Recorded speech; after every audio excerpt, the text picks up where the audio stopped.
পঞ্চম স্কন্ধের প্রথম অধ্যায়ে আমি কিঞ্চিত খালি উত্থাপন করেছিলাম কথা। শ্রী রাজবাচ অর্থাৎ শ্রী পরীক্ষিত মহারাজ এখানে উত্তর দিচ্ছেন। এতদিন আপনারা শুনেছিলেন সমস্ত উত্তানপাদের কথা। উত্তানপাদের কথা ধ্রুব মহারাজ সমস্ত তার বংশাবলী সব বর্ণন হলো। আর এখানে রাজা বলছেন অপ্রিয়ব্রত তো সংসার করতে চাননি। প্রিয়ব্রত রাজা প্রশ্ন করছেন, প্রিয়ব্রত ভাগবত আত্মারাম কথম মুনে গৃহে অরমত জন্মূল কর্মবন্ধ পরাভব। হে গুরুদেব, আমরা শুনেছিলাম প্রিয়ব্রত একেবারে বিরক্ত, কিন্তু সে পরে আবার শুনলাম সে নাকি সংসারে প্রবিষ্ট হয়েছিলেন। তো তার পক্ষে কী করে সংসার করা সম্ভব হলো? গৃহে অরমত জন্মূল, কেন গৃহের কর্মকাণ্ডে প্রবিষ্ট হওয়া মানেই তো বন্ধন হবে। পরাভবা নূন মুক্ত সংজ্ঞানম তাদৃশীনাম দ্বিজর্ষভ গৃহেষু অভিনিবেশ অয়ম পুংসাম ভবিতুম অর্হতি। নিশ্চিতভাবে আমরা জানি এরকম ব্যক্তির কখনো সংসারে প্রবেশ করা সম্ভব হয় না। বলছেন, হে দ্বিজ, প্রিয়ব্রতর ন্যায় মুক্ত পুরুষের নিশ্চয়ই গৃহে অভিনিবেশ তো থাকতে পারে না। সংসার করা সম্ভব হয় না, অভিনিবেশ থাকা, এই সিদ্ধান্তটা ঠিক হলো। কেন অনেক সময় মহাপুরুষদের সংসার থাকে, অভিনিবেশ থাকে না। ভক্তিবিনোদ ঠাকুরের সংসার দেখেছি, কেউ দেখতে পারেন। তারপরে সে শ্রীনিবাস আচার্যের সংসার দেখেছি, শিবানন্দ সেনের সংসার, সার্বভৌমের সংসার। এদের সংসার কি বাস্তবিক সংসার ছিল না? সংসার যদি এরকম হয় তাহলে তো কোনো ভয় নেই। সেই জন্য এটা প্রশ্ন করলো, এদের তো সংসারে তো অভিনিবেশ থাকে না, কীরকম হলো? তারপরে বলছেন রাজার প্রশ্ন, মহতাম খলু বিপ্রর্ষে উত্তম শ্লোকপাদয়ুঃ ছায়া নিবৃত্ত চিত্তানাম ন কুটুম্বে স্পৃহামতি সংশয়ো অয়ম মহানো ব্রহ্মণ দারাগার সুতাদিষু সক্তস্য যদ সিদ্ধিরভূত কৃষ্ণে চ মতিরচ্যুতা। বলছেন বিপ্রসে উত্তম শ্লোক ভগবানের চরণ ছায়ায় যাদের হৃদয় শীতলীকৃত হয়ে গেছে, যাদের সংসার নিবৃত্ত হয়ে গেছে হৃদয়, সুতরাং তাদের স্ত্রী পুত্র আদি এসব বিষয়েতে স্পৃহাযুক্ত বুদ্ধি কি করে থাকতে পারে? তো থাকে না। সুখদেব গোস্বামী এবার তার উত্তর দিচ্ছেন, রাজন তুমি ঠিকই বলেছ, প্রিয়ব্রত সত্যিই তার সংসারে কোনো আসক্তি ছিল না, সংসার সে করতে চায়নি।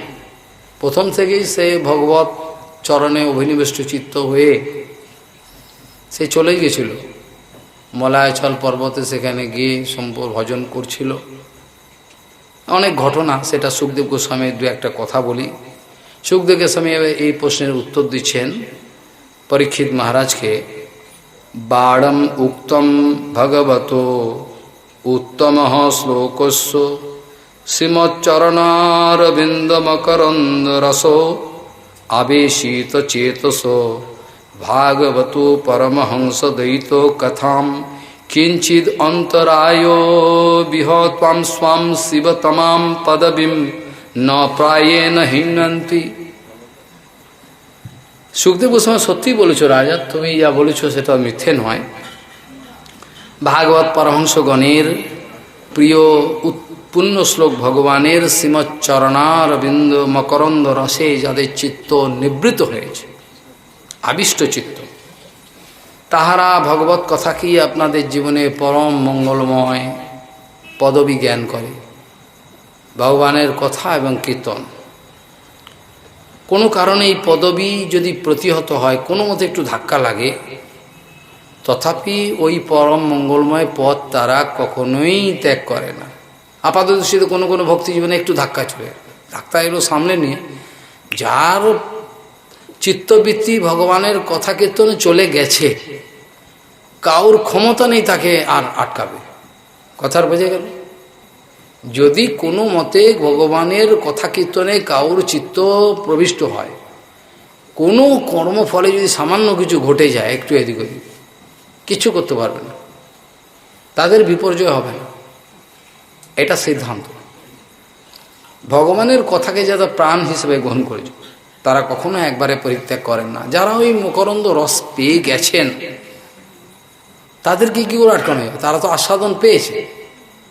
যারা এখনো সেই রসের আস্বাদন পায়নি তাদেরকে হ্যাঁ রে কী রে বাছা ভজন কর বলতে হয়। যারা পেয়ে গেছে সেই রস, তাকে ফেলে, তাকে সিদ্ধ কাকে বলে? যারা অলরেডি গুরু বৈষ্ণবের কৃপা সে সম্পত্তি হৃদয়ে প্রকটিত হয়ে গেছে, আনন্দে বিল্লহল, সে যেখানে রাখো তাদের তো কোনো কিছু নেই। তাদের নিয়ে অনেকে রাজনীতি করছে, কিন্তু তাদের হৃদয়ে কি রাজনীতি আছে? আর রাজনীতি থাকতো সিদ্ধান্ত স্ফূর্তি হয়, আর দুটো কী করে হয়? একই সঙ্গে অমৃত এবং বিষ থাকতে পারে? একই সঙ্গে অমৃত এবং বিষ কী করে থাকবে? সম্ভব না। সেই জন্য নিশ্চিত পরিমাণে জানবে তাদের হৃদয়েতে এমন এক অনাবিল আনন্দের জোয়ার এসছে, বন্যা, সেটাতে তারা ভেসে যাচ্ছে। তারা তোমার ওই জড়জগতের ক্ষুদ্র বিষয়, রাজনীতি, তুচ্ছ আসক্তি, এইসব বিষয়ে কোনো তাদের কোনো অ্যাটেনশন থাকতে পারে না, এটা হয় না। শেষকালে কি হলো? মনু বললেন যে ছেলেটা আমার বিগড়ে গেল, বাবারা যেমন বলে, মনু বলছে আমার ছেলেটা বিগড়ে গেল, কোনো মতেই সংসারে কিছু করছে না, এরা সামলাবে কে? ব্রহ্মার কাছে গিয়ে বললেন যে আপনার নাতি এরম অবস্থা হয়েছে, কিছু শুনছে না, আপনি যদি দয়া করে একটু যান, আপনার কথা মানতে পারে, চলো দেখি যাই। সেখানে গিয়ে পুত্রের ইচ্ছাতে পিতা এলেন, এসে সেখানে দেখলেন সেইখানে প্রিয়ব্রতকে নারদজি গুরুদেব বিভিন্ন উপদেশ করছেন গুফার ভেতরে। গুফার ভেতরে বসে নারদজি মহারাজ উপদেশ করে যাচ্ছেন, আর প্রিয়ব্রত আনন্দে, আহা অমৃত কাকে বলে, এইসব শ্রবণ করছেন। আর সর্বে এরকম শ্রবণ করতে করতে তারপরে সে কি হলো, সঙ্গে সঙ্গে দেখছেন পিতামহ পিতামহ ব্রহ্মা নামছেন, লোক পিতামহ, তিনি পুত্রের সঙ্গে মনুকে সঙ্গে নিয়ে সামনে এসছেন। আসার সঙ্গে সঙ্গে তারা উঠে দাঁড়িয়েছে, আসার সঙ্গে সঙ্গে তারা উঠে দাঁড়িয়েছে। এলে তো এখন তো চলে এসছেন, এসে বলছেন তা তো তুমি কি জানো না, এই যে ভগবান পরাৎপর অখিলেশ্বর তিনি আমাকে আজ্ঞা দিয়েছেন, আর আমাকে আজ্ঞা দিয়েছেন বলে আমি দেখো দেখো এই যে সৃষ্টির কাজকর্ম আমি করছি, আমার নিজের ইচ্ছায় করছি, বলো, ভগবানের আদেশ পালন করছি। ভগবানের আদেশ পালন করাটা অত্যন্ত কর্তব্য। দেখো আমি পালন করছি, তোমার পিতাও পালন করছে, শঙ্কর আদি লোকপালগণ সবাই ভগবানের আদেশ পালন করছে। সর্বে বহাম বলিমেশ্বরায় প্রতা নসিব দ্বিপদে চতুষ্পদ। দেখতে মনে হচ্ছে দুপদ, বাস্তবিক পক্ষে সর্বে আমরা সবাই মিলে বহাম আমরা বহন করে যাচ্ছি, সেই ভগবানের আদেশটাকে ক্যারি আউট করছি, ভগবানের যে আদেশ সেটা পালন করছি। দেখো সর্বে বহাম বলিমেশ্বরায় প্রতা নসিব দ্বিপদে চতুষ্পদ। যেমন একটা ষাঁড়কে এখানে কী করে, বলদ কী করে, এর নাকে ফুটো করে দড়ি লাগা। আগেকার দিনে তো এইভাবে তেল পেশাতো, আমরা ছোটোবেলায়, এখন সব মেশিন বেরিয়ে গেছে, গ করে চালিয়ে দিল। আগে ছিল ওই কলু ঘুরবে ঘুরবে আর তেলটাকে পেশে যাবে। ব্রহ্মা বলছেন দেখো, তাই তো দেখো, বিচার করে দেখো, দ্বিপদেই চতুষ্পদ, আমাদের দেখতে দুপদ, কিন্তু সেই চতুষ্পদ যেমন নাক বাঁধা, ওদের নাক বাঁধা, আমরা ঘুরছি, খালি সংসারে ঘুরছি। মা আমায় ঘোরাবি কত, চোখ বাঁধা বলদের মতো, শিল বমন গোস্বী মহারাজ বলতেন, মা আমায় ঘোরাবি কত, চোখ বাঁধা বলদের মতো। তাই তো চোখ বাঁধা বলদের মতো ঘুরছেন। আগে একবার এই শ্লোকের উত্থাপন করেছিলাম, যেটা এখন যুক্তি দিচ্ছেন, এটা মোক্ষম যুক্তি। এটা দেওয়ার পরেই প্রিয়ব্রতের মাথা ঘুরল, বলে কি কথাটা তো ঠিকই বলেছে। কি বলছেন, ভয়ম প্রমত্তস্য বনেষুপি সাৎ, ভয়ম প্রমত্তস্য বনেষুপি সাৎ, যতঃ স আস্তে সহসট পত্ন্যা सहसत्त पत्न्यः जितेन्द्रिय स्वात्मरतेर्बुधस्स गृहाश्रमः किंनु करोति अवध्यम भयं प्रमत्तस्य वनेषु अपि स्याद् यतः स अस्ते सहसत् सपत्नः जितेन्द्रिय स्वात्मरतेर्बुधस्य गृहाश्रमः किंनु करोति अवध्यम भयम प्रमत्तस्य वनेषु अपि स्याद्। देखो बाबा बाछा, তুমি যদি প্রমত্ত থাকো তাহলে তুমি জঙ্গলে যাবে, সেখানে তোমার জঙ্গলে যে যাবে তা তুমি মনটাকে তোমার রেখে যাবে কি? মন তো তোমার সঙ্গে যাবে। তাহলে সেখানে যখন যাবে সেই মন তোমায় উৎপাত করবে, জানো তুমি? কাম, ক্রোধ, লোভ, মদ, মোহ, মদ, আশ্চর্য, এই যা ছটা কিছু রিপু, এই রিপুটাকে যদি জয় না করতে পারো বাবা, তাতে তোমার ঘরে থাকা আর যেখানে থাকো সেখানেই বিপদ, তুমি কিচ্ছু করতে পারবে না। তাই জন্য বলছে ভয়ম প্রমত্তস্য বনেষু অপি স্যাৎ, বনে গিয়েও নিশ্চিত তোমার বিপদ, তুমি রেহাই পাবে না। বদ্ধ মন পথিককে, ভজন পথের পথিককে ধাক্কা মেরে ফেলবে। ওই জন্য গুরু বৈষ্ণবের চরণ ছায়ায় থাকার যে মহিমা, এটা সবাই উপলব্ধি করতে পারে না। প্রতি পদে পদে আমাকে বাঁচিয়ে দেবে, আমার যে কোনো মুহূর্তে আমাকে বাঁচাবে তারা, কিন্তু লোকের বিশ্বাস করে, লোকের তো বিশ্বাস থাকতে পারে না, ওই জন্য ঠকে। সেই জন্য বলছেন যেমন ছটা বিপদ পত্নী সমস্ত যদি থাকে এক ব্যক্তির, তাকে যেমন বিরক্ত করে মারে, প্রাণ সংশয় হয়ে যায়, তাহলে তার যেরকম অবস্থা, এই যে ছোট সর রিপুকে জয় না করে তুমি যদি জঙ্গলে যাও, সেখানে গিয়েও তোমার বিপদ, তুমি কিছু করতে পারবে না। আর যদি ধরো তুমি জিতেন্দ্রীয় হয়ে যাও, আত্মতত্ত্ববিদ হয়ে যাও, তাহলে যদি তুমি সংসারে থাকো, তোমার সংসার কি করতে পারবে? কথাটা বিচারি। তুমি যদি তত্ত্ববিদ হও আর সংসারে যদি তুমি থাকো, তাহলে তোমার স্বরূপ তো জয় হয়ে গেছে। স্বরূপী যখন জয় হয়ে গেছে, গৃহে থাকো, বনে থাকো, সদা হরি বলে না। এই তো কথা, এই তো কথা। বড় আশ্চর্য কথা। অন্য অন্য সম্প্রদায়ের বিভিন্ন কথা আসে হৃদয়, আমি তুলতে চাই না, তাহলে আমার দেখে দেখে এরাও বলবে, মহারাজ বলে আমিও বলবো। এই জন্য অনেক কথা ইচ্ছা হয় বলতে, এদের কাছে বলি না, অন্তত এইসব জায়গায়, যেখানে সব ওইসব ভূতের জায়গা, ওইসব জায়গায় বললে ঠিক আছে, এগুলো বলার দরকার নেই। এখানে সিদ্ধান্তের কথাই থাক সব কিছু। তাহলে সংসার বন্ধন তোমার কি করতে পারে? তুমি তো এই সংসারের ভয়েতে পালিয়ে এলে, তোমার তো এটা উচিত হয়নি। তুমি যদি ষড়রিপুকে জয় করে বাবা এই সংসারে থাকো, তাতে তোমার কি হবে? তোমার ভগবানের আদেশ আমি পালন করেছি, শঙ্কর ভগবান সবাই পালন করছে, লোকপালগণ, তোমার পিতাও পালন করেছে। আমি যেটা তোমার বাবাকে দিয়েছিলাম, পিতা মনুকে, ওটা তো ভগবানেরই আদেশ, সে দায়িত্ব পালন করে সব আমি করবো কী করে? তার দায়িত্ব নিতে হবে। আর তুমি যদি না নাও তার কী করে হবে? তখন এইভাবে বুঝিয়ে সুঝিয়ে বলছেন তাকে ফেরত নিয়ে এলেন, তাকে ভালো করে বুঝিয়ে সুঝিয়ে সেখান থেকে এসে সংসারে নিয়ে এলেন। সংসারে নিয়ে এসে ব্রহ্মা আবার আস্তে আস্তে নিজের লোকে চলে যাচ্ছেন। এখানে একটা অপূর্ব সিদ্ধান্ত রয়েছে। ব্রহ্মা এইভাবে নাতিকে সংসারে ফেরত দিয়ে চলে যাচ্ছেন ওপরে, কিন্তু ব্রহ্মার মনে শান্তি এলো না। ব্রহ্মা দুঃখী হলেন, বলেন নাতি আমার ভালো কাজ করছিল, আমি তাকে ফিরিয়ে ঘুরিয়ে নিয়ে চলে এলাম, কাজটা ভালো। মনে মনে বলছেন, এটা মুখে বলেননি, কিন্তু বলছে মনে কেরম একটা দুঃখ লাগলো, ভালো রাস্তায় গেছিল ওটা, যাক কৃপা তো আছে ভগবানের। এইভাবে দেখা গেল প্রিয়ব্রত সংসারে হল।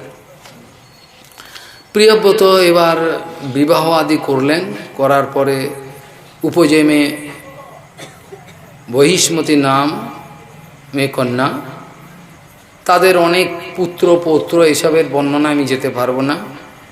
তার পুত্র অগ্নিদ্র, জিহ্ব, যজ্ঞবাহু, মহাবীর, হিরণ্য রেত, ঘৃত পিষ্ট, শবন, মেধাতি,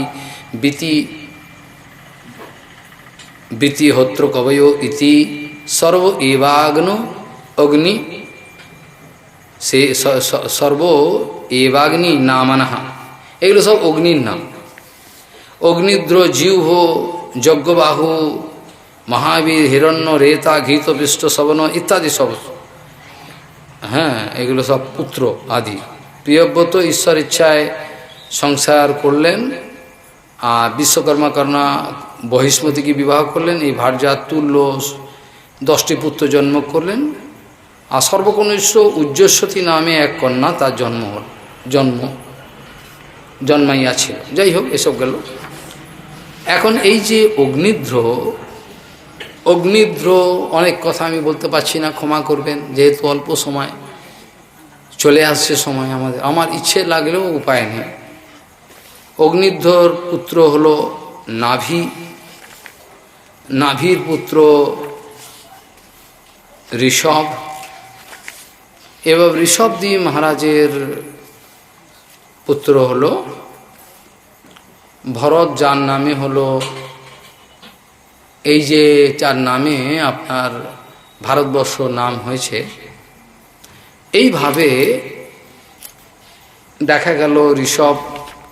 এবার ঋষভদি মহারাজ যখন তিনি যোগ পরমহংস ধর্ম বিবক্ষয়া, পরমহংস ধর্মকে জগতের সামনে প্রমাণ করবার জন্য তিনি আবির্ভাব হয়েছেন। অবশ্যই এই পরমহংস যেটা দেখাচ্ছেন এটা আমাদের আচরণীয় নয়, একেবারে এমন অবস্থায় যাতে তিনি কিছু জানেন না, জগতে যে যেরকম ব্যবহার তার সঙ্গে করুক তার সঙ্গে কোনো রেসপন্স নেই, সম্পূর্ণ নিজ ধ্যানে বিরক্ত। ঋষভদেব এইভাবে জীবনযাপন করলেন, একই জায়গায় পড়ে থাকেন, কেউ যদি খাওয়ায় তো খেলেন, না খেলেন, একই জায়গায় বসে বিষ্ঠা ত্যাগ করছেন, তার বিষ্ঠার যে সুগন্ধ চারিদিকে ছড়িয়ে যাচ্ছে, সৌগন্ধ কয়েক কিলোমিটার ব্যাপী সৌগন্ধ, যাদের ভেতর থেকে দেখবেন কাম একদম চলে গেছে, ভালো করে খেয়াল করে দেখবেন, তাদের শৌচকর্মেতে কোনো গন্ধ থাকে না, একদম কাম সম্পূর্ণ অনুপস্থিত। আর শরীর যত অপ্রাকৃত হয়ে যায় তত তো অন্যরকম কথা। শরীরের মধ্যে একটা আলাদা একটা আসে, অপ্রাকৃত একটা ভাব উপস্থিত হয়।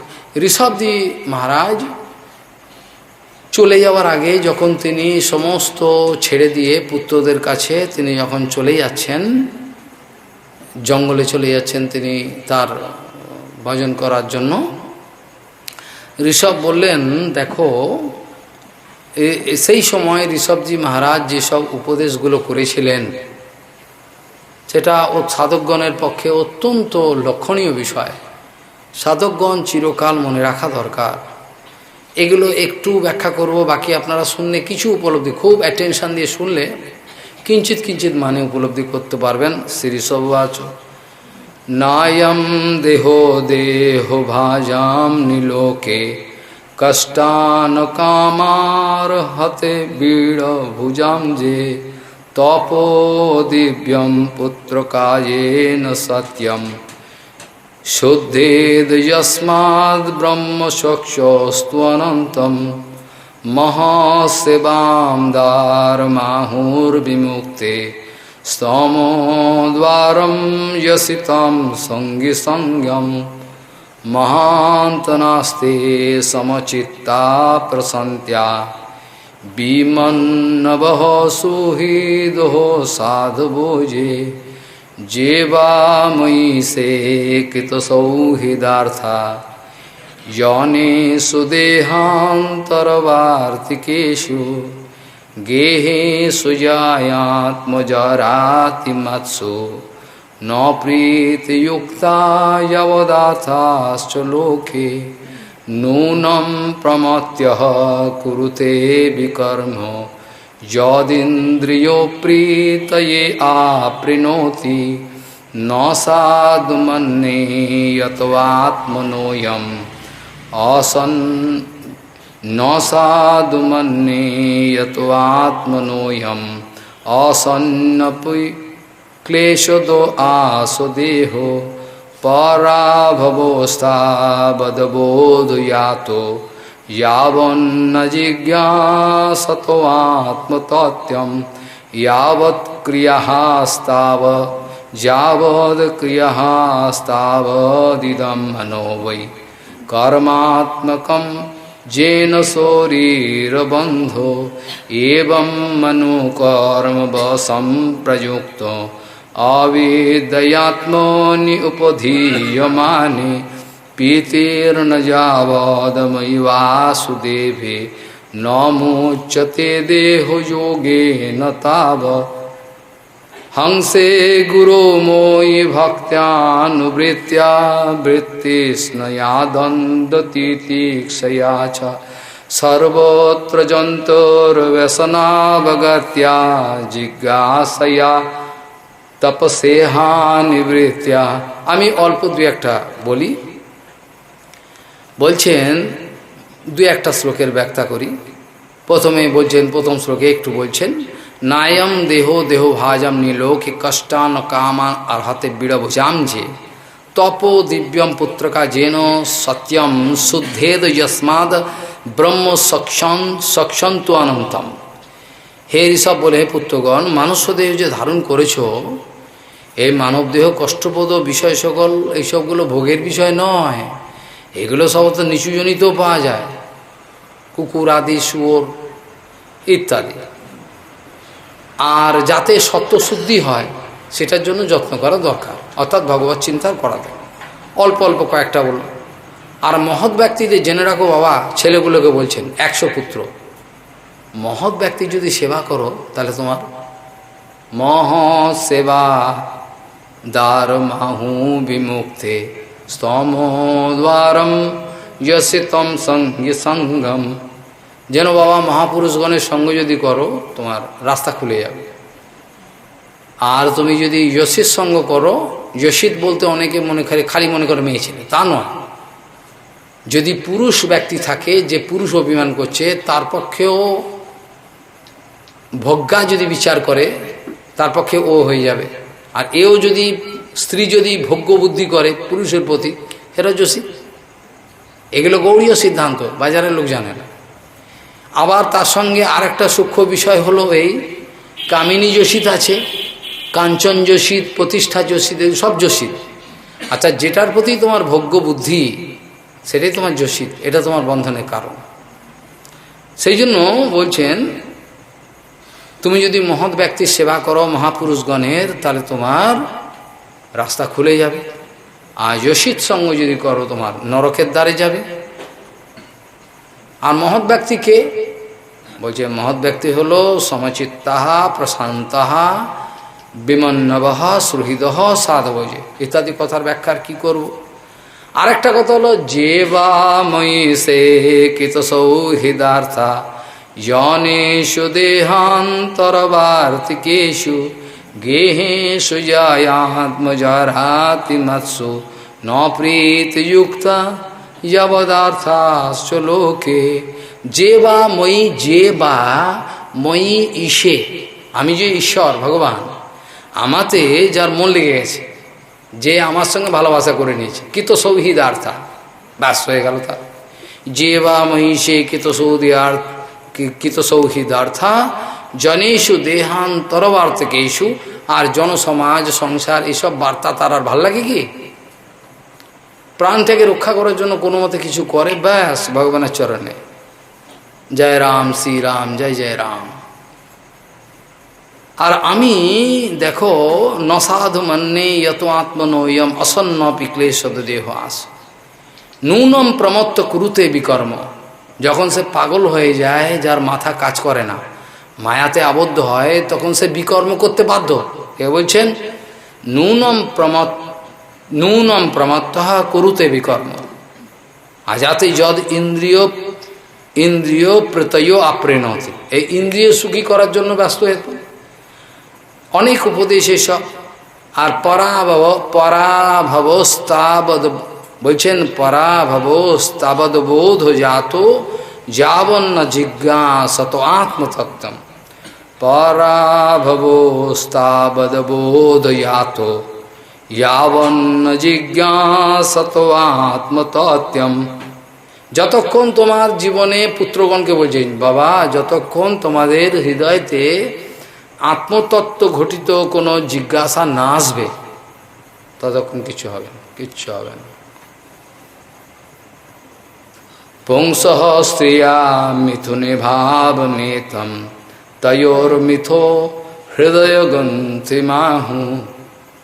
বলছেন পুংসঃ স্ত্রিয়া মিথুনে ভাবমেতম তয়োর্মিথো হৃদয় গ্রন্থিমাহু। এই যে স্ত্রী এবং পুরুষ একে অপরের সঙ্গে একেবারে আত্মাকে লাগিয়ে বসে রয়েছে, এটাকে বলছে দি বেস্ট লকিং। এর চেয়ে বড় আর এত বড় গাঁট, সবচেয়ে বড় গাঁট হয়ে গেছে। পুংসঃ স্ত্রিয়া মিথুনী ভাব, সব একেবারে একে অপরে ওতপ্রোতভাবে জড়িয়ে গেছে। তয়োর মিথো, তাদের দুজনের যে হৃদয়ে এ লকিং হয়ে গেছে গাঁট। এবার এটা কাটবে কি করে? যেতে পারবে না। যতক্ষণ এই গাঁটটাকে না করছো ততক্ষণ কিছু হবে না। তুমি আমার, আমি তোমার, তো দুদিন, তারপর বাপ বাপ বলে কাঁদতে হবে, তখন কি করবে? সেই জন্য আগে থেকে সাবধান হওয়া দরকার। ঋষভজি মহারাজ বলছেন অনেক কথা। বাবা দেখো, হংস গুরৌ ময়ী ভক্ত্যানুবৃত্তা বৃত্তিস্নয়া দ্বন্দ্ব তিতিক্ষয়া চ সর্বত্র যন্তর ব্যসনাবগত্যা জিজ্ঞাসয়া তপসে হানিবৃত্তা। হংস, পরমহংস যারা আছেন, গুরু, শিক্ষাগুরু, দীক্ষাগুরু, আমার প্রতি ভক্ত্যানুবৃত্তা বৃত্তিস্নয়া দ্বন্দ্ব তিতিক্ষয়া চ, সুখ দুঃখ ভালো মন্দ, এদের দ্বন্দ্ব বলা হয়। দ্বন্দ্ব সমাজ, দ্বন্দ্ব সমাজ পড়েছেন ছোটবেলা, সবাই পড়েছে যারা। সুখ দুঃখ ভালো মন্দ, ভালো মন্দ খাবি, ভালো মন্দ ভালো মন্দ নাকি খারাপও খাবো ভালো খাবো, দ্বন্দ্ব সমাজ, ভালো মন্দ, এগুলো সব দ্বন্দ্ব সমাজ। এই জন্য এই দ্বন্দ্ব থেকে, সুখ দুঃখ ভালো মন্দ এসব থেকে বৃত্তিস্নয়া দ্বন্দ্ব তিতিক্ষয়া আচ উপরত। আর সর্বত্র দেখবে এই জীবগুলোর যে সুখের বাসনা করছে, এদের মধ্যে সবসময় দেখবে সর্বত্র যন্তর ব্যসনাবগত্যা, তাদের মধ্যে যে ব্যসন দুর্দশাগ্রস্ত হচ্ছে, তারা নিজের অসৎ বাসনার ফলেতে বিভিন্ন ক্রিয়াকর্মে জড়িয়ে পড়ছে, দুর্দশা হচ্ছে। এটা সবসময় তত্ত্বজ্ঞানী যারা লাভ করবেন তারা খেয়াল করে সংসার, বাবা কি সুন্দর বিয়ে করলো, সংসারটা খুব ভালো, তো এটার মধ্যে দেখতে হবে পুরো দুঃখ, বিরাট দুঃখ এর মধ্যে, এটা খেয়াল করতে হবে তত্ত্বজ্ঞানী পুরুষ। আর সে যদি বলে বা ভালোই হয়েছে, আমারও তো ভালোই লাগছে, তাহলে গেল, সে কালকে সে সংসারে প্রবিষ্ট হবে। সেই জন্য সর্বদাই চোখ কান খোলা রাখতে হবে। বোকা ব্যক্তি হরিভজন করেছে আমি জানি না, এখন তো সবাই বলছে এও ভজন করে, মনে হয় তাই হতে পারে, বলা যায় না, সবাই ভজন করে। আমার যেজন কৃষ্ণ ভজে সে হয় বড় চতুর, কিন্তু এখন কিন্তু সবাই নাকি হরিভজন করে। আর করুক, ভালো তো, আমার তো আনন্দের বিষয়, এতে আমার দুঃখ কি আছে, আমার তো মাশ্চর্য নাই। সবাই বলে হরিভজন করছে, ভালো। এখন যদি সেরকম আচার্য থাকে, করিয়ে নিতে পারে, ভালো। তাহলে হংসে গুরু মই ভক্তানুবৃত্তা বৃত্তিস্নয়া দ্বন্দ্ব তিতিক্ষয়া চ সর্বত্র যন্তর ব্যসনাবগত্যা জিজ্ঞাসয়া তপসে হানিবৃত্বা। কাম্যকর্ম সে তত্ত্ব, জিজ্ঞাসা, তপস্যা ও কাম্যকর্ম ত্যাগ দ্বারা অহংকার নামক উপাধিকে নিরাকৃত করবে। সর্বদাই চিন্তা করবে যে তোমার স্বরূপ কি, তুমি কি চাও। এইভাবে ঋষভজি মহারাজ সুন্দর উপদেশ করলেন। করে কি করলেন, তিনি ছেলেপেলেদের ওপরে দায়িত্ব দিয়ে চলে গেলেন। তার মধ্যে আজকে কি সময় আছে আরও আলোচনার?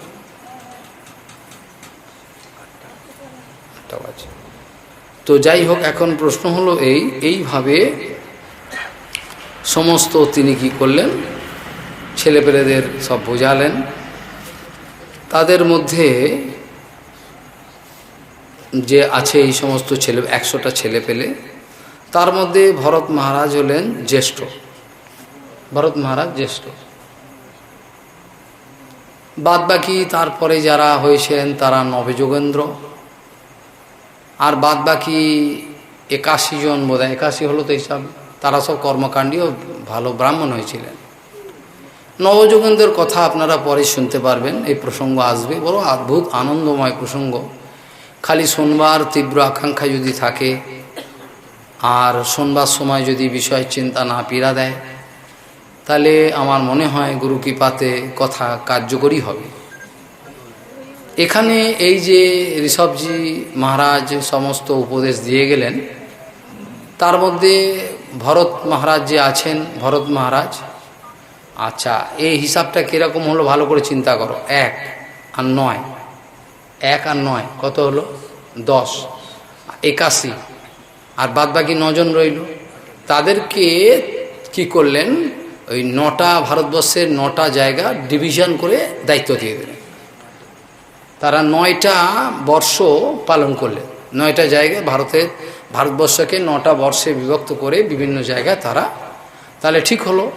তাহলে 1 হচ্ছে ঋষভদেব, বাকি হচ্ছে 9 হচ্ছে নবযোগেন্দ্র, 9 জনকে বাদবাকি দায়িত্ব দিলেন সমস্ত ভারতবর্ষের 9টা বর্ষে, বাদবাকি রইল 81, তাই তো রইল হিসাবে 81 জনকে কর্মকাণ্ডীয় শুদ্ধ ব্রাহ্মণ করল। কর্মকাণ্ডীয় ব্রাহ্মণ তো শুদ্ধ বলা যায় না, বললাম আর কি, আচার আচরণ একটু আছে আর কি, এই জন্য। বাকি সিদ্ধান্তে শুদ্ধ তো হয় না। যার হৃদয় কর্মকাণ্ডকে ত্যাগ করে নাই, তার হৃদয় শুদ্ধ হতে পারে কি? হয় না। যাক, এই হচ্ছে কথা। এখন এই যে ভারতজি মহারাজের প্রসঙ্গটা বড় আলোচনার বিষয়ে এখানে হয়েছে। ভারতজি মহারাজ সমস্ত রাজত্ব পালন করতেন। রাজত্ব পালন করতে করতে তার হয়েছিল এই ভারতজি মহারাজ রাজত্ব পালন কি হলো, আচ্ছা, ভারতজি মহারাজ রাজত্ব পালন করতেন। সেখানে একদিন তিনি সমস্ত রাজ্য রাজধানীর সব দায়িত্ব ফেলে দিয়ে তিনি চলে গেলেন ভজনে।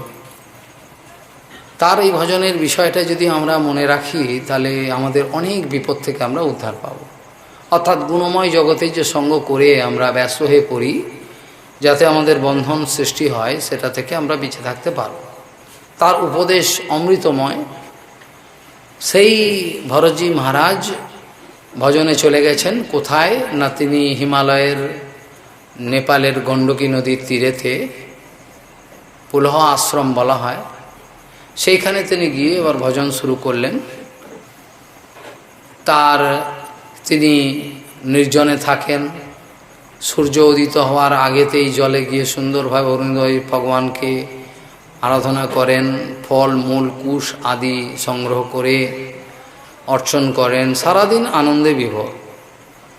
একদাতে কি করেছেন, অষ্টম অধ্যায় বলছেন, সুকুবাচ,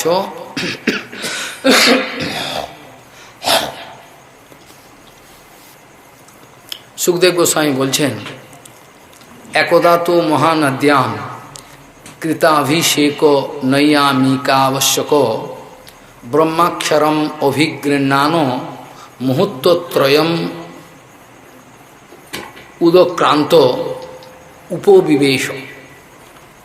একদিন তিনি অরুণোদয়ের পূর্বে গিয়ে জলের মধ্যে বসে ব্রহ্মাক্ষরম অভিগৃহ্ণান, ওম ইত্যাদি বলে ব্রহ্মাক্ষর অভিগৃহণ, ভালো করে ভগবানকে আরাধনা। সেই নদীর জলেতে স্নান আচমন আদি করে অর্চন করছেন সমস্ত কিছু ভগবান। হঠাৎ দেখতে পান তত্র তদা রাজন হরিণী পিপাসয়া জলাশয়াভ্যাসম একৈব উপযোগাম। সেখান থেকে একটা হরিণী জল তৃষ্ণায় কাতর হয়ে সেখানে এসে নদীতে জলপান করতে আরম্ভ করল।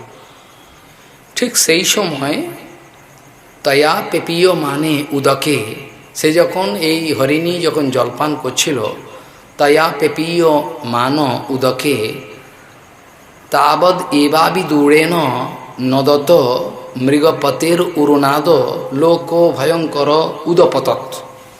হঠাৎ কিছু দূরে একটা সিংহের হোম করে একটা আওয়াজ শুনতে, সিংহ। যেই এ শব্দ শুনতে পেল ও ঘাবড়ে গেল, এই বোধ আমায় ধরে ফেললো। হরিণ এমনিতেই চকিত নয়না, অত্যন্ত ভীতা। হরিণের মৃত্যুর কারণ, হরিণ বেটা ছেলে হরিণ সবই ওই একটাই কারণে মরে, ঘাবড়ে যায়। বেশিরভাগ হরিণ হার্ট ফেল করে। হরিণ দৌড়াচ্ছে, এ বাঘ পেছনে, ও কিন্তু যে বেগে দৌড়াচ্ছে পালিয়ে যেতে পারে। হঠাৎ সিংটা কোনো একটা শাখার সঙ্গে একটু টাচ হয়ে ওলেই ধরে ফেলেছে আমাকে, অথচ বাকি তো অনেক দূরে। ওই ভাবনাতে হার্ট ফেল করে, বেশিরভাগ হরিণ হার্ট ফেল করে ফেলে ভয়েতে, ওইখানে পড়ে থাকে। এখানে এই হরিণী জলপান করছে, তার অনেক দূরে একটা সিংহের চিৎকার হলো, কিন্তু ও মনে করলো আমার ধরে ফেলেছে, ব্যাস আমার প্রাণ গেল। আর সামনে আর পেছনে আর তাকিয়ে দেখ কোথায় কোথায় বাঘটা সিংহ আছে, ওসব দেখার সামনে নদী, এক ঝাঁক জল তো পান করা দূরে কোথাও, এক ভয়েতে এক লাফ দিল। আর লাফ দিয়ে কোথায় পড়বে তুমি? এটা তো পাহাড়ি নদী, পাহাড়ি নদী কি দাঁড়ানো যায় নাকি? পাহাড়ি নদী এরকম চলে যাচ্ছে স্রোত, আর ঝাঁপ দেওয়ার সঙ্গে সঙ্গে হার্ট ফেল করলো। আর হরিণীর গর্ভ থেকে যে সন্তান ছিল বেরিয়ে গেল, মা তো মরেই গেল, প্যাথেটিক অবস্থা। মা তো ওখানে ঝাঁপ দিয়েই হার্ট ফেল করলো, আর সঙ্গে সঙ্গে বাচ্চা নির্গত হয়ে নাড়ি বুড়ির সঙ্গে জলে ভেসে যাচ্ছে। এরকম একটা প্যাথেটিক দৃশ্য দেখে ভরতজি মহারাজ বললেন, আহা এই কি, এ বাচ্চাটা ভেসে চলে যাচ্ছে, আমার এখন কি কর্তব্য? আমি ভগবত ভজন করি, এও তো দেখো এই অসহায়কে তো বাঁচানো তো উচিত, কর্তব্য আমার। তিনি কর্তব্য জ্ঞানে ছুটে গিয়ে হরিণের মাটা তো গেল, বাচ্চাটাকে তো বাঁচাই অন্তত, বাচ্চাটাকে বাঁচালেন, ধুয়ে ধায়ে নদীতে, গণ্ডকী নদীতে পরিষ্কার করে নিয়ে গেলেন, আশ্রমে নিয়ে গেলেন। আশ্রমে নিয়ে গেলে ভগবানের কেরাম পরীক্ষা দেখো, কিভাবে ভগবান প্যাঁচে ফেলে। আশ্রমে নিয়ে এই কচি বাচ্চা কি খাবে বাচ্চাটা, একটু দুধ জোগাড় করতে হবে। তো দুধ জোগাড় করতে বেরোলেন, দুধ জোগাড় করে চলতে পারে না, কি করা যায়, আস্তে আস্তে কোলে নিয়ে একটু আদর ফাদর। কীভাবে যে বিষয়েতে চিত্তেতে বিষয় প্রবিষ্ট হয়, এটা একটা এক্সেলেন্ট উদাহরণ। আরে বাবা, বাচ্চাটাকে এনেছিস, একটু ঠিকঠাক করে দিয়ে আয় জঙ্গলে, না হয় সমস্ত এখন নজর, বাচ্চাটা কি খাবে, দুবেলা দুধ আনতে যেতে হয়, গ্রামে অনেক দুধ, সেই জঙ্গল, সেখানে পাহাড়ি নদীতে, তাতে সেখানে গিয়ে একটা দুধ জোগাড় করা চারটিখানি কথা, চুত করে নিয়ে আসে, তারপর তাকে খাওয়াতে হয় ভালো করে কায়দা করে, তারপর সে একটু বড় হয়, ওরে খেলতে আরম্ভ করলো, হ্যাঁ বাহ কি সুন্দর খেয়েছে, এইবার ঠিক আছে, এবার মরবে না কিন্তু তোমাকে মারবে, তুমি জানতে পারছি ও মরবে না, তোমাকে মারবে, দেখো কদিন পরে, অপেক্ষা করো। পুজো করতে বসে, এত কষ্ট করে ফল মূল সব সংগ্রহ করে পুজোয় বসলো, পিছনে এসে সিং দিয়ে গুঁতো বলে, এই ওটো, কি করছো, আমার সঙ্গে খেলো, আমার সঙ্গে খেলো। তোর সঙ্গে খেলবে কি, আবার এসে ফলমূলে মুখ দিয়ে দেয়, মুখ দিয়ে যখনই ওর দিকে তাকাবে তো ভয় পেয়ে যায়, বলে আমি নষ্ট করে দিলাম পুজো করতে, ওটাও বোঝে, সব ফেলে দিয়ে আবার ফলমূল আনতে, তুই নষ্ট করে দিলি, মুখ দিয়ে দিলি, হায় হায়, আবার ফেলে দিয়ে জায়গা পরিষ্কার করো, যাও ফলমূল নিয়ে এসো, ভালো কচু পোড়া ভজন হচ্ছে। ধীরে ধীরে ধীরে ধীরে কি হলো, বিষয়তে চিত্ততে বিষয় লকিং হয়ে গেল। কি হবে যে গাঁটটা পরে কেউ বোঝে না, সব বোকা, মনে করো আমি খুব চালাক, আমি পড়াশোনা জানি, আমি তো চালাক না, তুমি তো চালাক, আমি বোকা, বোকা বলেই তো এখানে বসে রয়েছি, বোকা না হলে কি এখানে বসে? তাহলে সেই জন্য বলছেন এই অবস্থায় হলো কি, ব্যাস হরিণ শিশুটা বড় হচ্ছে, বড় হতে হতে তারপর একদিন কোথায় খেলতে চলে গেছে, ব্যাস সন্ধে হয়ে যায়, আসে না, রে সন্ধে হয়ে গেল, এলো না, হাই হাই রে, 7টা বাজে, 7:30, তো তা খেয়ে নিয়েছে, তাহলে জঙ্গলে কত আছে হিংস্র জানোয়ার, খেয়ে নিয়ে আর আসবে না, হায় হায়। হরিণ শিশুর মাটা তাকে আমার কাছে দায়িত্ব দিয়ে গেল, বাচ্চা একে দেখো, এইটাই তো ভাবটা, এইটাই বলছে হরিণ শিশুর মাটা, সে তো আমার কাছে দিয়ে গেল শিশুটাকে, আর আমি কি দায়িত্ব পালন করলাম, হায় হায় হায়, এ কী হলো, খেয়েই নিয়েছে, খেয়েই নিয়েছে, আর ফিরে এলো না। ফিরে যখন এলো না দিনের বেলা, না তো কচু পোড়া ভজনে মন বসে, না এলো কিছু ফলমূল, কিছুই আর ভাল লাগে না, ওই হরিণ শিশু মাথায় ঘুরছে, কোথায় গেল, হায় হায়, আগে তো ওম বলে জলের মধ্যে নেবে কত ভজন করেছে, সব ভজন চুলে গেল, হিন্দিতে বলে চুলে মে গেয়া, চুলে চলে গেল সব, আর চুলোই যখন গেল তো নষ্ট। আর এই হরিণ শিশু চিন্তা করতে করতে ব্যাস দেহটা ছাড়লো, যেই হরিণ শিশু চিন্তা করতে করতে দেহটা ছাড়লো, জং বা ওপি শরণম ভাবম তাইজিতে অন্তে কলেবরম, ব্যাস হরিণ শিশু, ওরও জন্ম হলো, ও হরিণ শিশু চিন্তা করতে করতে দেহ ছাড়লো, ওরও হরিণ জন্ম হলো, ব্যাস মরো এবার। কিন্তু হরিণ জন্ম হলেও সেই যে বাস্তব একটা ভজন করেছিল এইটাই প্রমাণ। বাকি দেবদেবতার ভজন করো যাই করো সব শেষ, পুঁজিপাটা বেলেঘাটা হয়ে যাবে। কিন্তু হরিভজন যদি কেউ জীবনে একটুও করে রাখে, এটা পরের জন্মে আবার তোমাকে সুযোগ দেওয়া হবে। হরিভজনের এইটা এক্সেলেন্সি। হরিভজন কখনো বৃথা যাবে না। এই জন্মে হরিকথা শোনা, একটু কীর্তন করা, সাধুসঙ্গ, হরিভজন যে করো, হরিভজনের যে ডিপোজিটটা, ফিক্সড ডিপোজিট, ওটা তোমার সঙ্গে ফলো করবে। বাদ বাকি যা এডুকেশন আছে, যা কিছু সব চলে যাবে জঙ্গল, কিছু লাভ হবে না, জঞ্জাল। সেখানে হরিণ শিশু জন্ম হওয়ার পরেও সে হরিণ শিশু জন্ম হলো, কিন্তু সে যে পূর্বজন্মে ভজন করেছিল সেখানে তার মনে পড়ে গেল। পোলোহা আশ্রমে যে জায়গায় জন্ম হয়েছিল সেখান থেকে সমস্ত মা বাবাকে ছেড়ে দিয়ে গোপনে গোপনে জঙ্গল দিয়ে ওই হরিণটা যে ভরতজি মহারাজ, সেই হরিণ হয়ে জন্মেছে। সে ওইখান থেকে ঠিক যেখানে সে পূর্বে ভজন করেছে ওখানে চিনে চিনে রাস্তা চলে গেল, গিয়ে ওখানে বসে খালি কাঁদে, গণ্ডকীর জলে জল ভেজায় শরীরটা, চোখের জল ফেলে, ভগবান কি আমার কর্মফল।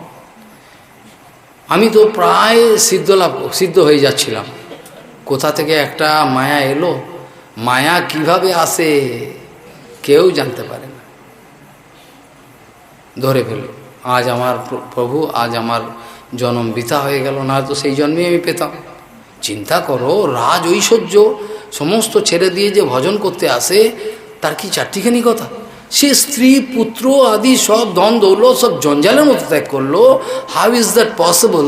একটা বাচ্চা হরিণ শিশুর পাল্লায় পড়ে গেল, একে তো বলে মায়া। এত বড় জিনিস ছাড়লো, একটা ক্ষুদ্র জিনিস আটকে গেল, তাই কি না? ওগুলো কি থারা সোজা ছিল? পুত্র, পরিবার, রানী, কতগুলো রানী, কত সার বৈভব সব ছেড়ে দিল, একটা ছোট জিনিসে কাঁটা ফুটে গেল, ব্যাস হয়ে গেল। সেই জায়গায় এসে গণ্ডকী নদীর জলে গা ভিজিয়ে কাঁদেন, ভগবান আমাকে কবে তুমি আবার রাস্তা দেখাবে। এই করতে করতে সময় মতো যখন, এমনকি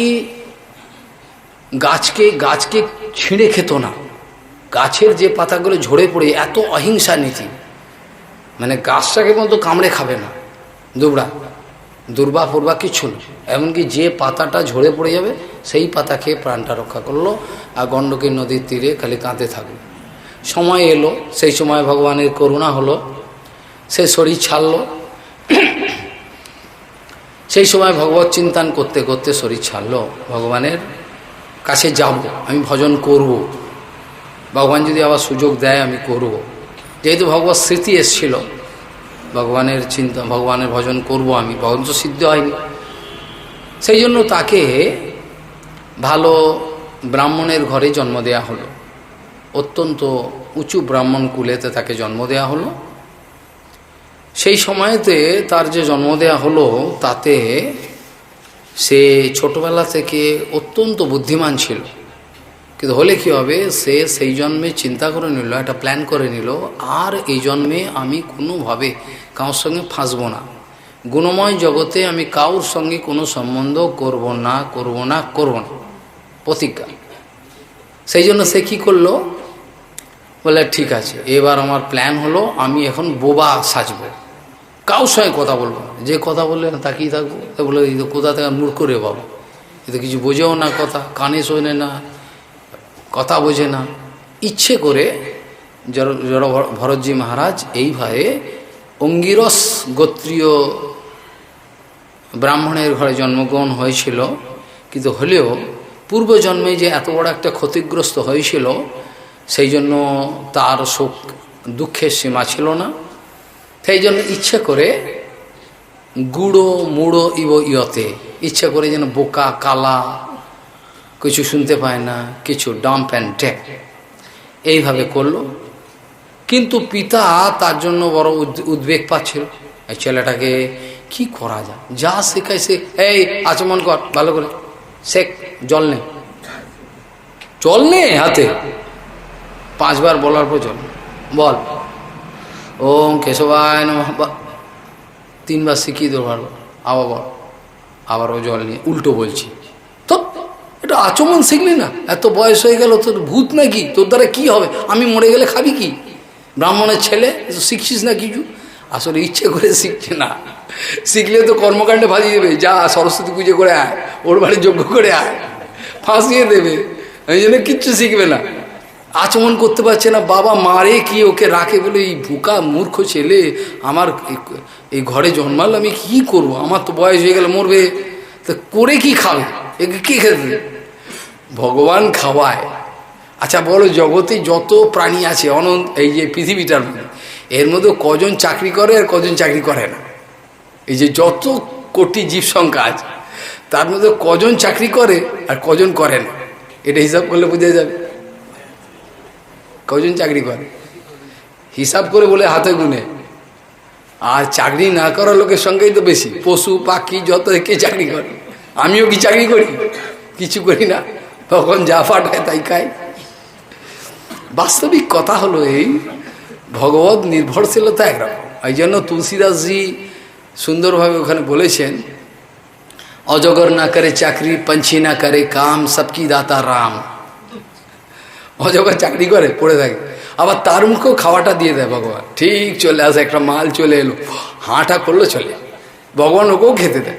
আবার চাতক পাখি, সে এইটুকু একটু মুখ, সে ওই ফটিক জল ছাড়া খাবেন, ওই গাছের ধারে দাঁড়িয়ে ফটিক জল ফটিক জল, ওর ওই ছোট মুখেতে কি করে ভগবান ওই জলটা পেলে, আমি তো মাথা খারাপ, লোকে বিশ্বাসই হতে যায় না। ভগবানের কি বিচার, হ্যাঁ, এগুলো বিচার করলে অবাক হতে হয়। কাজেই একে খেতে দেবে কে, ওর বাবা চিন্তা করছে, কিন্তু সে তো মা ভাগবত জানে আমাকে কে খেতে দেবে, ঠাকুর খেতে দেবে। এইভাবে ধীরে ধীরে সে লোকের কাছে ইচ্ছে করে বোকা সাজল, বোকা সেজে কি করলো, ভজনে নিজের রাস্তাটাকে খোলা রাখলো, ভজন করে এই জন্য যা করেছি করেছি, কান্না মোলা খাই, এই জন্যে আর ভুল করব না। এইবার কালকে আপনারা আলোচনা প্রসঙ্গে শুনবেন তিনি কীভাবে চাতুর্যের সঙ্গে বেরিয়ে গেলেন, আর কি কি সুন্দর উপদেশ দিয়েছেন, সেগুলো শুনলে পরে অবাক হতে হয়। তদেব রম্যম রুচিরম নবম নবম, তদেব সস্যদ মনসো মহোৎসবম, তদেব শোকর্ণব শোষণম নিনাম, यदुत्तम श्लोक यशो अनुगीयते। वांछा कल्पतरुश्च के पास पतितानां पावनेभ्यो वैष्णवेभ्यो नमः।